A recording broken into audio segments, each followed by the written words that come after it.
সাবেক মন্ত্রী তোফায়েল আহমেদের পালক পুত্র মইনুল হোসেন বিপ্লব এবং তার স্ত্রী ইশরাত জাহান বিনতির বিরুদ্ধে ৩৪ কোটি টাকার অবৈধ সম্পদ অর্জনের তথ্য পেয়েছে দুর্নীতি দমন কমিশন দুদক।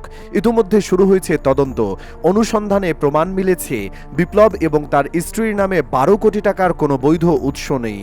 বিপ্লবের বিরুদ্ধে অভিযোগ, দীর্ঘদিন ধরে সরকারি দপ্তরের ঠিকাদারি, উন্নয়ন প্রকল্প, তোলাবাজি এবং বিভিন্ন অনিয়মের মাধ্যমে বিপুল অর্থবিত্ত অর্জন করেছেন তিনি। তার আয়কর নথিতে যে আয়কর দেখানো হয়েছিল সেটি সম্পূর্ণ ভুয়া প্রমাণিত হয়েছে।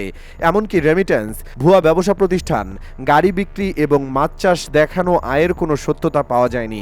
এছাড়াও দুদকের অনুসন্ধানে বিপ্লব এবং তার স্ত্রীর নামে জমি, বাড়ি, ফ্ল্যাট, ব্যাংক অ্যাকাউন্টে স্থানীয় আমানত সহ ৩৩ কোটি ৭০ লাখ টাকার সম্পদ পাওয়া গেছে।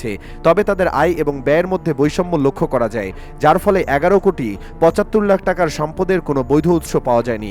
এ বিষয়ে বিশ্লেষকরা জানিয়েছেন, বিপ্লবের বিরুদ্ধে ওঠা এসব অভিযোগ আওয়ামী লীগের আমলে ভোলায় চলা অনিয়ম এবং দুর্নীতির একটি উজ্জ্বল উদাহরণ। তাদের মতে তার অতিরিক্ত সম্পদের বিষয়টি আরও গভীরভাবে তদন্ত করা উচিত, কারণ এখনও অনেক অজানা সম্পদের তথ্য বেরিয়ে আসেনি।